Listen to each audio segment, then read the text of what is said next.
Well, look, I'm very pleased that today the Police and Crime panel have approved my nomination of Julian Williams as the new Chief Constable for Gwent.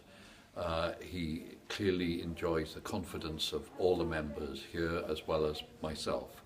And I'm glad that the process, elongated though it was for reasons beyond our control, I'm very glad that it's been concluded and we have a consolidated position now, and I'm absolutely confident that Julian will develop an appropriate relationship with the panel members and we'll all go forward together, and I'm certainly looking forward very much to working closely with Julian in terms of the police service here in Gwent. I'm delighted today to have gone through the process with the Police and Crime panel and having the Commissioner's decision endorsed and me appointed as Chief Constable. And it's a real privilege to be able to work with police officers and staff in Gwent Police to serve the public of Gwent.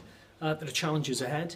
I look forward to working with the Police and Crime Commissioner, Police and Crime panel, and obviously our staff in Gwent to be able to deliver a service to our most vulnerable people and meet the challenges that are in the Police and Crime plan. And I think there are huge opportunities ahead for Gwent Police, and I'm convinced we can deliver very positive outcomes to the public.